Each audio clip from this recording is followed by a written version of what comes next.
Chapter 1। हम में से ज़्यादातर लोग एक फादर के अंडर बड़े होते हैं और उनसे सीखते हैं, लेकिन रिच डैड पुअर डैड के ऑथर रॉबर्ट कियोसाकी की लाइफ हमसे थोड़ी डिफरेंट है।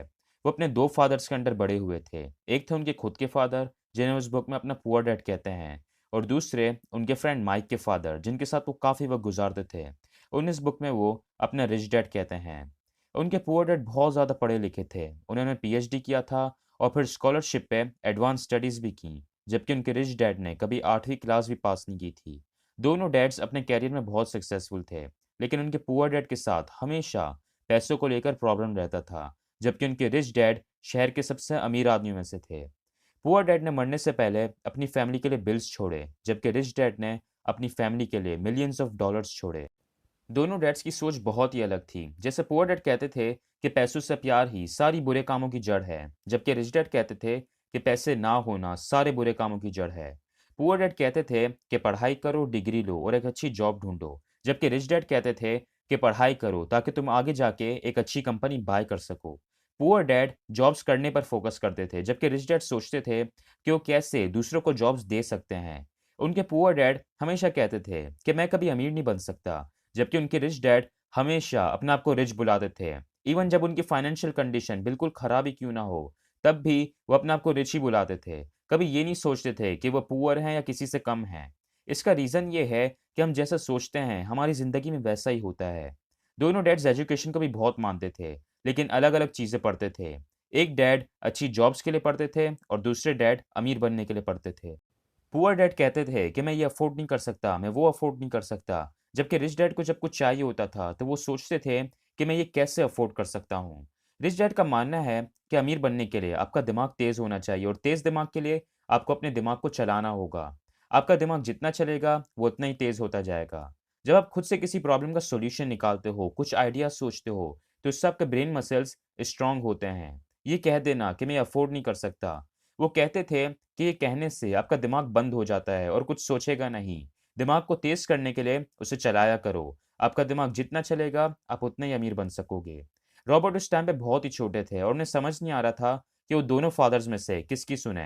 प्रॉब्लम ये था कि रिच डैड उस वक्त रिच नहीं थे, बस उनकी सोच पुअर डैड से अलग थी। वो हर चीज़ पुअर डैड से डिफरेंटली करते थे, और इसी वजह से फिर वो आगे जाके इतना अमीर भी बने।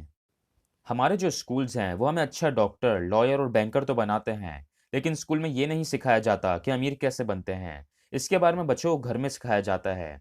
रिच लोग बचपन से ही अपने बच्चों को इस बारे में एजुकेशन देते हैं, जो कि ऑथर ने भी अपने रिच डैड से सीखी, और आज आप इस बुक समरी से सीखेंगे। ये भी याद रखना कि अगर पैसों से ज़्यादा कोई इंपॉर्टेंट चीज़ है तो वो है नॉलेज। अगर आपको ये पता होगा कि आप किस तरह पैसे बना सकते हो, तो ये चीज़ आपके बहुत काम आएगी। पैसा आने जाने वाली चीज़ है, लेकिन नॉलेज आपके पास हमेशा रहेगी। तो चलिए शुरू करते हैं। चैप्टर 2। रॉबर्ट को बचपन से ही अमीर बनने का बहुत शौक था। वो और उनके फ्रेंड माइक एक ही स्कूल में पढ़ते थे और काफ़ी टाइम एक साथ गुजारते थे। एक दिन ऑथर ने अपने पुअर डैड से पूछा, डैड आप अमीर क्यों नहीं हैं? तो उनके डैड ने उनसे कहा कि वो इसलिए अमीर नहीं है क्योंकि वो एक स्कूल टीचर हैं और उन्हें इसके बारे में ज़्यादा नॉलेज नहीं है। फिर पुअर डैड ने रॉबर्ट और माइक से कहा कि वो दोनों माइक के फादर के पास जाएं और उनसे पैसों के बारे में सीखें। माइक ने पूछा, मेरे फादर क्यों, वो तो रिच नहीं है? तो इसमें पुअर डैड ने कहा कि उनका और माइक के फादर का एक ही बैंकर है, और बैंकर माइक के फादर की बहुत तारीफ करता है। उनका मानना है कि माइक के फादर कुछ ही टाइम में बहुत पैसे वाले होंगे। रॉबर्ट और माइक ने डिसाइड किया कि वो माइक के फादर के पास जाएंगे और उनसे सीखेंगे कि अमीर कैसे बनते हैं। माइक के फादर, जिन्हें इस बुक में ऑथर रिच डैड कहते हैं, वो काफ़ी बिजी रहते थे। उनके कुछ वेयर हाउसेस थे, कुछ स्टोर्स थे, एक कंस्ट्रक्शन कंपनी थी और 3 रेस्टोरेंट्स थे। उन्हें इतना टाइम नहीं मिलता था, लेकिन फिर भी उन्होंने रॉबर्ट से मिलने के लिए एग्री कर लिया। जब रॉबर्ट माइक के घर गए तो उन दोनों को थोड़ा वेट करना पड़ा, और फिर जब फाइनली वो रिच डैड से मिले तो रिच डैड ने उन्हें एक ऑफर दी। ऑफर ये थी, रिच डैड ने कहा कि उन्हें क्लासरूम स्टाइल में नहीं सिखाएंगे। रॉबर्ट और माइक को उनके लिए काम करना पड़ेगा उनके स्टोर पे, और बदले में वो उन्हें 1 घंटे के 10 सेंट्स देंगे और रिच बनना सिखाएंगे। रॉबर्ट और माइक ने ऑफर एक्सेप्ट कर ली और फिर हर सैटरडे रिच डैड के स्टोर पे काम करते। वो वहाँ जाके सफाई वगैरह करते थे। रॉबर्ट और माइक की यही रूटीन चलती रही और काफ़ी दिनों तक उन्होंने यही किया। 4 हफ्ते बाद रॉबर्ट इस रूटीन से थक चुके थे, क्योंकि ना तो उन्हें इस काम के बहुत अच्छे पैसे मिल रहे थे और ना ही रिच डैड उन्हें कुछ सिखा रहे थे। उन्होंने 4 हफ्तों से रिच डैड को देखा तक नहीं था। रॉबर्ट ने माइक से कहा कि वो ये काम छोड़ रहा है। ये सुन के माइक को हंसी आने लगी और ये देख के रॉबर्ट को गुस्सा आया। उन्होंने गुस्से में माइक से पूछा कि वो क्यों हंस रहा है। माइक ने कहा कि उसके फादर को शुरू से इसके बारे में पता था। रिच डैड ने माइक से कहा था कि रॉबर्ट काम छोड़ देगा और जब वो ऐसा करे तो माइक रॉबर्ट को उनके पास लेकर आए। रॉबर्ट को समझ नहीं आ रहा था कि आखिर रिच डैड ने ऐसा क्यों किया, क्यों उनसे फजूल में इतना काम करवाया और कुछ सिखाया भी नहीं। ऑथर के जो रियल पुअर डैड थे वो भी बहुत गुस्से में थे और उन्होंने रॉबर्ट से कह दिया था कि वो ये काम छोड़ दें। सैटरडे को रॉबर्ट फिर से रिच डैड से मिले और इस बार काफ़ी गुस्से में थे। उन्होंने रिच डैड से कहा, मैंने आपके लिए काम किया, अपने बेसबॉल गेम्स मिस किए, इतनी मेहनत की और बदले में आपने मुझे कुछ भी नहीं सिखाया। आप भी बस दूसरों की तरह लालची हो। रॉबर्ट ने अपना सारा गुस्सा रिच डैड पर निकाल दिया और फिर रिच डैड ने कहा, रॉबर्ट तुम मेरे वर्कर्स की तरह बिहेव कर रहे हो। फिर रॉबर्ट ने कहा कि पैसे बढ़ाना तो अलग बात है लेकिन रिच डैड ने उन्हें कुछ सिखाया भी नहीं। तो उसके रिप्लाई में रिच डैड ने कहा कि वो रॉबर्ट और माइक को पहले दिन से सिखा रहे हैं। इस पर रॉबर्ट ने हैरान होकर बोला, आपने हमें कब सिखाया, आपने तो हमसे बात भी नहीं की। रिच डैड ने कहा, रॉबर्ट सिखाने का मतलब सिर्फ ये नहीं होता कि आप किसी को कोई लेक्चर दो, मैंने तुम्हें लाइफ का एक एक्सपीरियंस दिया है। रॉबर्ट को समझ नहीं आ रहा था कि रिच डैड क्या बात कर रहे हैं, कौन सा एक्सपीरियंस क्या सिखाया है। रॉबर्ट ने रिच डैड से बिल्कुल क्लियरली कह दिया, मैंने स्टोर पे काम करके आखिर क्या सीखा है, आप मेरे पैसे बढ़ाएं, मुझे सिखाएं, वरना मैं ये काम छोड़ दूंगा। रिच डैड ने कहा, देखो ज़्यादातर लोग यही करते हैं क्योंकि उन्हें ऐसा लगता है कि ज़्यादा पैसे आने से उनकी प्रॉब्लम सॉल्व हो जाएंगी। आई एम श्योर थोड़ी कन्फ्यूजन आपको भी हो रही होगी कि आखिर क्यों रिच डैड ने रॉबर्ट से स्टोर पे काम करवाया, वो आखिर रॉबर्ट को क्या सिखाना चाह रहे थे। बेसिकली यहाँ पे रिच डैड रॉबर्ट को बता रहे हैं कि ज़्यादातर लोग क्यों पुअर रह जाते हैं, वो क्या गलती करते हैं। रिच और पुअर में एक सबसे बड़ा फर्क ये होता है कि पुअर लोग सारी जिंदगी पैसों के लिए काम करते हैं, जबकि रिच लोग पैसों के लिए काम नहीं करते, पैसा उनके लिए काम करता है। इसे और एक्सप्लेन करने के लिए मैं आपको आगे इसकी एग्जाम्पल भी दूंगा कि कैसे रॉबर्ट और माइक ने इस लेसन को अप्लाई किया। रिच डैड रॉबर्ट और माइक को बताना चाहते थे कि पुअर लोग पूरी लाइफ क्या करते हैं और इसीलिए उन्होंने उनसे स्टोर पे काम करवाया। पुअर लोग पूरी लाइफ किसी और के लिए काम करते हैं और फिर कहते हैं कि उन्हें ज़्यादा सैलरी चाहिए। उन्हें ऐसा लगता है कि ज़्यादा सैलरी से उनकी प्रॉब्लम सॉल्व हो जाएंगी, लेकिन ऐसा होता नहीं है और इसका रीज़न मैं आपको बताता हूँ। मान लो 3 भाई हैं जिनकी नई-नई शादी हुई है और वो सारे एक ही एरिया में रहते हैं। अब देखा जाए तो उनके खर्चे एक जितने होने चाहिए क्योंकि सब एक ही एरिया में रहते हैं और तीनों पे सिर्फ अपनी वाइफ्स की रिस्पॉन्सिबिलिटी है। लेकिन क्या तीनों हर महीने एक जितने पैसे खर्च करते होंगे? बिल्कुल नहीं। तीनों में से जो भाई सबसे ज़्यादा कमाता होगा, चांसेस हैं कि वो भाई सबसे ज़्यादा खर्च भी करता होगा और जो सबसे कम कमाता होगा, वो सबसे कम खर्चा करता होगा। सबकी ज़रूरत एक जितनी है लेकिन फिर भी सब खर्चा अपनी इनकम के हिसाब से करते हैं। आप ही मुझे बताओ, अगर आपकी इनकम डबल कर दी जाए तो आप अपने खर्चे नहीं बढ़ाओगे? बिल्कुल बढ़ाओगे। आप ज़्यादा बड़े रेस्टोरेंट्स में जाओगे, छोटी मार्केट्स के बजाय बड़े मॉल्स में जाओगे। रिच डैड रॉबर्ट को वही समझाना चाह रहे थे कि ज़्यादातर लोग इस जाल में फंस जाते हैं। सबसे पहले तो रिच डैड ने रॉबर्ट से काम करवाया ताकि उसे पता चले कि पुअर लोग सारी ज़िंदगी क्या करते हैं। इसके बाद जब रॉबर्ट ने अपनी पे बढ़ाने की बात की तो रिच डैड ने उसे रैट रेस के बारे में बताया। ये वही जाल है जिसके बारे में अभी मैंने आपको बताया, मतलब अपनी सैलरी के साथ अपने एक्सपेंसेस का बढ़ना। अब आप सोच रहे होंगे कि भाई ये क्या कह रहा है। जाहिर सी बात है कि अगर सैलरी बढ़ेगी तो प्रॉब्लम्स कम होंगी, हम आराम से अपने खर्चे पूरे कर सकेंगे, टाइम पे बिजली का बिल जमा करवाएंगे, स्कूल फीस देंगे।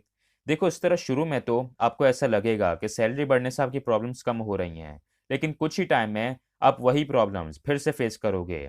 मैं आपको एग्जाम्पल समझाता हूँ कि ये रैट रेस क्या है और क्यों आपकी सैलरी बढ़ने से आपकी प्रॉब्लम सॉल्व नहीं होंगी।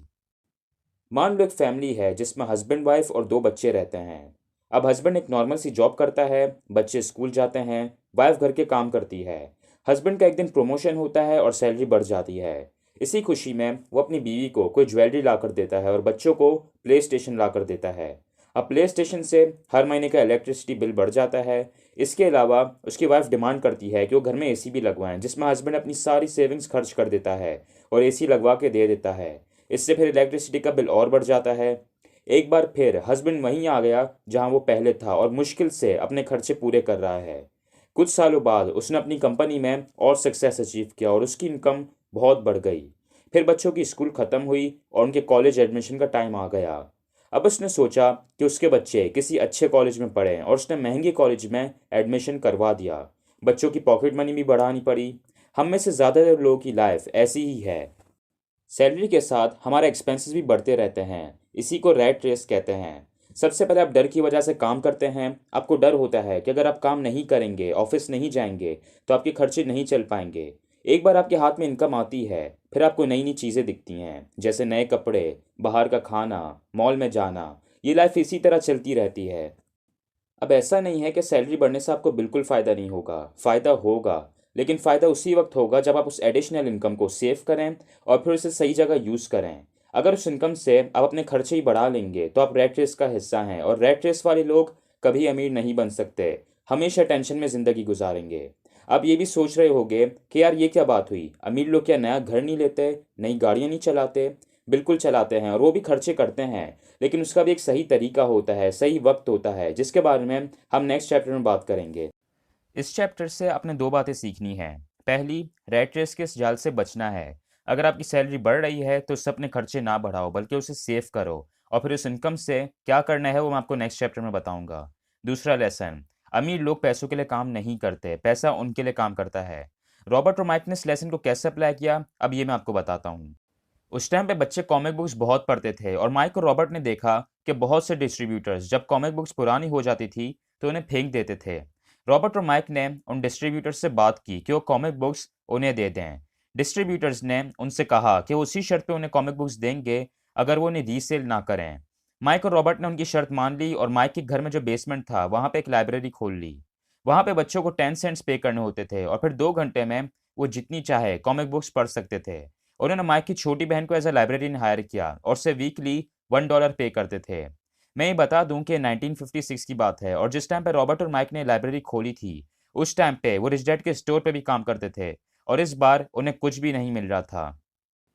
रिच डैड चाहते थे कि रॉबर्ट और माइक पैसों के लिए काम ना करें, वो कुछ ऐसा सोचें, कुछ ऐसा करें जिससे पैसा उनके लिए काम करे, और उन दोनों ने कर दिखाया। उन्हें लाइब्रेरी में काम नहीं करना पड़ता था, लेकिन फिर भी वो पैसे अर्न कर रहे थे। उन्होंने माइक की सिस्टर को हायर किया हुआ था और उससे पैसे दे रहे थे। इन अदर वर्ड्स, पैसा उनके लिए काम कर रहा था और उन्हें और ज़्यादा पैसा कमा के दे रहा था। इसलिए आप भी सोचें कि पैसा किस तरह आपके लिए काम कर सकता है, आप कैसे सही जगह पैसे इन्वेस्ट कर सकते हैं। कोई आइडिया निकालें, थोड़ी रिसर्च करें, या किसी एक्सपीरियंस बंदे से पूछें जिसमें पैसा आपके लिए काम करे। चैप्टर 3। 1923 में एक मीटिंग हुई थी। इस मीटिंग में उस टाइम के सबसे अमीर और पावरफुल लोग आए थे। इनमें थे चार्ल्स स्क्वाब, जो उस टाइम पे स्टील कंपनी के प्रेसिडेंट थे। सैमुअल इंसुल, जो सबसे बड़ी यूटिलिटी के प्रेसिडेंट थे। हार्वर्ड हॉब्सन, जो सबसे बड़ी गैस कंपनी के प्रेसिडेंट थे। लियोन फ्रियजर, जो एक बैंक प्रेसिडेंट थे। Richard Whitney, New York stock exchange के प्रेसिडेंट। इसके अलावा इस मीटिंग में थे इवर क्रूगर, अर्थर कॉटन, जेसी लिवरमोर और एल्बर्ट फॉल। ये सारे लोग उस टाइम के सबसे अमीर आदमी थे। इस मीटिंग के 25 साल बाद इन सब की यह हालत थी। चार्ल्स स्कॉप की डेथ हो गई, और जब उनकी डेथ हुई तो उनके पास एक भी पैसा नहीं था। यहाँ तक कि अपनी ज़िंदगी के आखिरी 5 साल उन्होंने कर्जा लेकर गुजारी।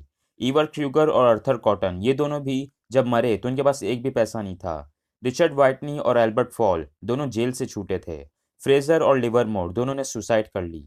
सवाल ये कि आखिर इनके साथ क्या हुआ था।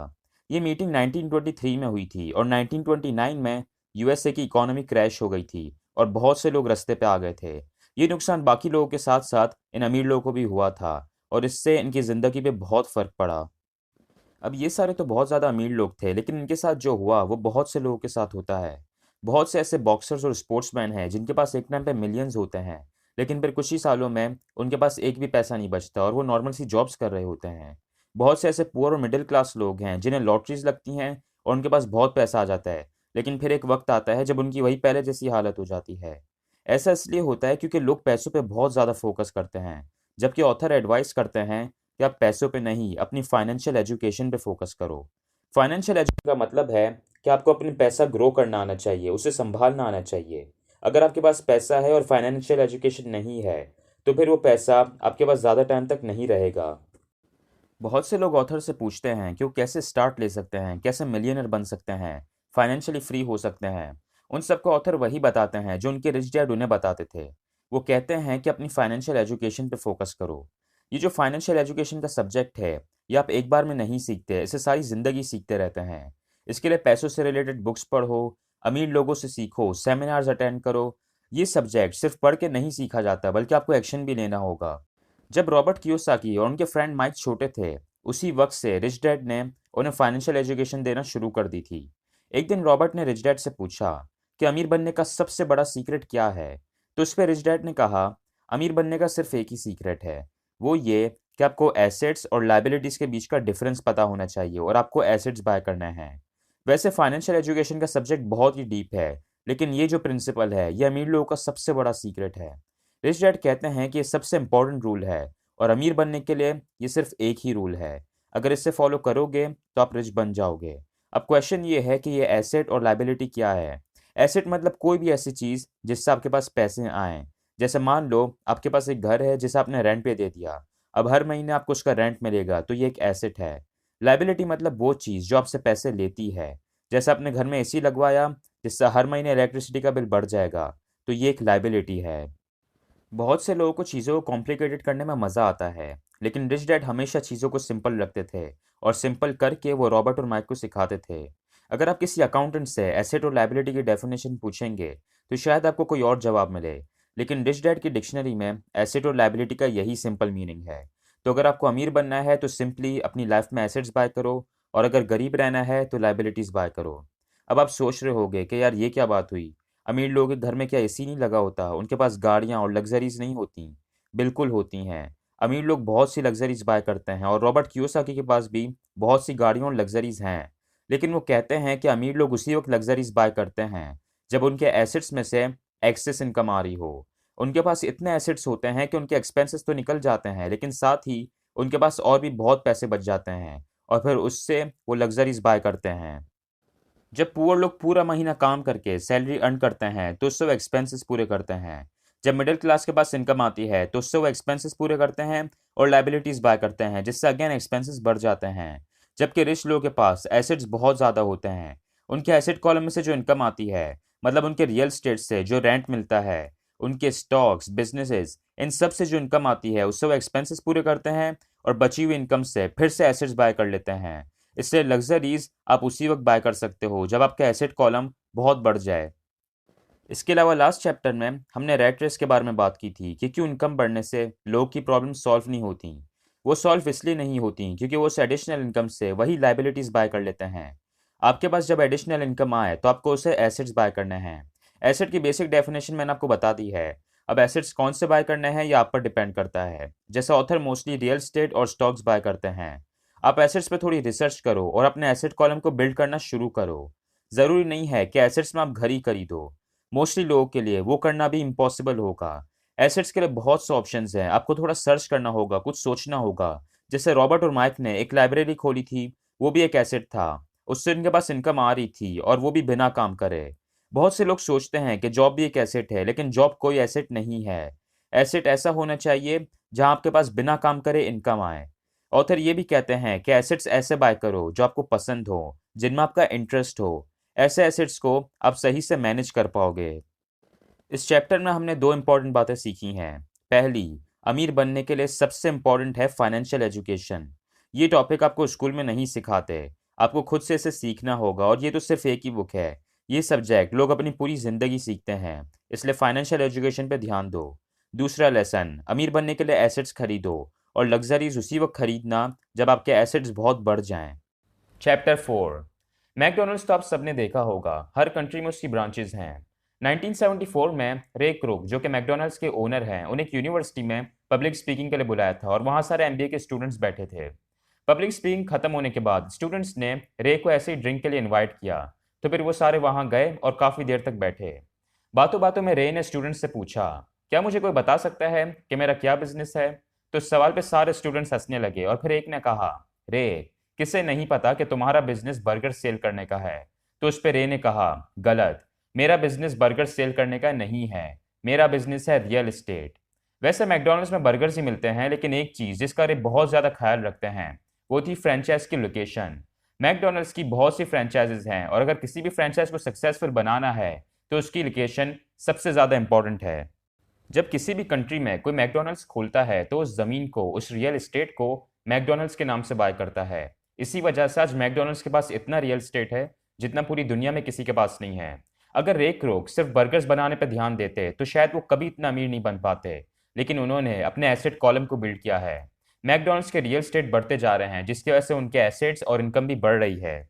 रिच डैड बचपन में रॉबर्ट को भी यही सिखाते थे। इस चैप्टर में ऑथर ने अमीर लोगों का सीक्रेट 3 बताया है, जो है माइंड योर ओन बिजनेस, मतलब अपने एसेट कॉलम को बिल्ड करो।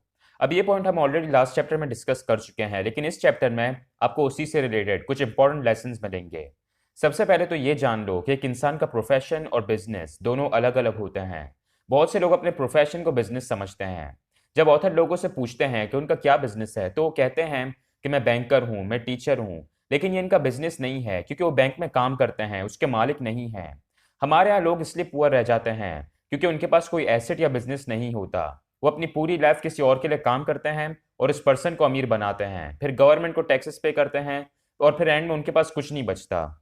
ज़्यादातर लोग स्कूल और कॉलेज में जाते हैं और जो पढ़ते हैं वही बन जाते हैं। अगर लॉ पढ़ रहे हैं तो लॉयर, मेडिकल की फील्ड में है तो उससे रिलेटेड प्रोफेशन। ऐसे नहीं है कि आपको ये सब नहीं करना चाहिए। ऑथर कहते हैं कि हर सोसाइटी में डॉक्टर, लॉयर, बैंकर, इन सब की ज़रूरत होती है, इसलिए आपको भी ये करना चाहिए। लेकिन साथ ही आपके पास अपने भी कोई एसेट्स होने चाहिए जहाँ पे आपको बिना काम करे इनकम मिले। रिच लोग सिर्फ अपने एसेट्स पे फोकस करते हैं, जबकि पुअर और मिडिल क्लास अपनी सैलरीज पे फोकस करते हैं। वो चाहते हैं कि उनकी सैलरी बढ़ जाए, और अगर बढ़ भी जाए तो उससे कोई फ़ायदा नहीं होता, क्योंकि उससे वो अपने एक्सपेंसेस ही बढ़ा लेते हैं। ज़्यादा सैलरी का उसी वक्त फ़ायदा होगा अगर आप उस एडिशनल इनकम से एसेट्स बाय करो। यहाँ पे ऑथर ने एक और बात बताई है। वो कहते हैं कि जब भी आप जिंदगी में दूसरों से कुछ अलग करते हो तो प्रॉब्लम्स आती हैं। एक बार ऑथर को लोन की ज़रूरत थी, तो उन्होंने बैंक में लोन के लिए अप्लाई किया, लेकिन बैंक वालों ने उन्हें मना कर दिया, और सिर्फ इस वजह से मना किया क्योंकि ऑथर ने रियल स्टेट में बहुत पैसा इन्वेस्ट किया हुआ था। बैंक वालों को ये चीज़ अच्छी नहीं लगी कि सिर्फ एक इंसान अकेला रियल स्टेट से इतना पैसा कमा रहा है। इसलिए याद रखना कि अगर आप लोगों के साथ चलोगे तो आपको सपोर्ट करेंगे, लेकिन फिर आप उन्हीं की तरह बन जाओगे, उन जैसी ज़िंदगी गुजारोगे। लेकिन अगर आप दूसरों से अच्छी ज़िंदगी चाहते हो तो आपको उनसे अलग चलना पड़ेगा। वो आपको सपोर्ट नहीं करेंगे, बहुत सी मुश्किलें आएंगी, शायद आपकी फैमिली भी आपको सपोर्ट ना करे, लेकिन उस रास्ते के आखिर में आपको रिवॉर्ड्स भी फिर अच्छे मिलेंगे। आप में से जो अडल्ट्स इस वीडियो को देख रहे हैं, जो कोई जॉब करते हैं और पैसे कमाते हैं, उनके लिए ऑथर ने एक ही एडवाइस दी है। आप लोग अपनी जॉब कंटिन्यू करें, एक अच्छे हार्ड वर्किंग एम्प्लॉय बने, लेकिन जब सैलरी आए तो उसे पूरा खर्च ना करें, अपने खर्चे कम से कम रखें, पैसे सेव करें और फिर उन पैसों से एसेट्स बाय करें। इसके अलावा अगर आपके कोई बच्चे हैं तो उन्हें भी इस चीज़ के बारे में सिखाइए, उन्हें एसेट्स और लाइबिलिटीज़ के बारे में बताएं। इस बुक में आपने जो सीखा है उनके साथ शेयर करें। जो लोग अभी स्टडी कर रहे हैं वो अपनी स्टडीज़ कंटिन्यू करें, किसी अच्छे प्रोफेशन में जाएं, और जब उनकी जॉब हो जाए तो ज़्यादा से ज़्यादा सेविंग करें, अपने खर्चे कम करें, और फिर उस सेविंग से एसेट्स बाय करें।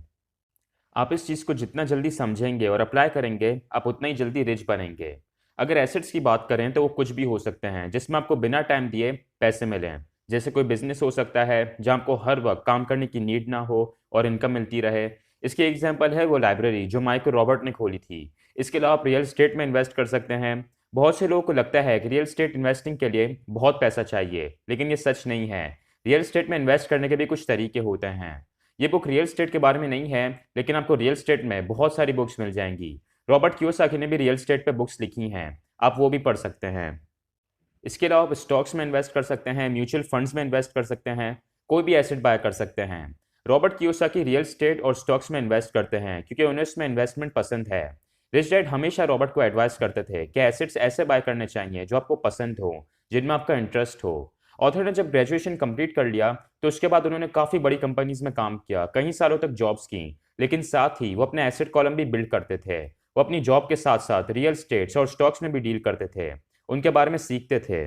रिच और पुअर में एक बड़ा डिफरेंस ये है कि पुअर लग्जरीज पहले बाय करते हैं, जबकि रिच लग्जरीज एंड में बाय करते हैं। पुअर अपनी सैलरी से लग्जरीज बाय करते हैं, जबकि रिच अपने एसेट से आई हुई इनकम से लग्जरीज बाय करते हैं। वो अपने खून पसीने की कमाई से ये सब नहीं खरीदते, बल्कि अपना दिमाग चलाते हैं और उससे ये सब खरीदते हैं।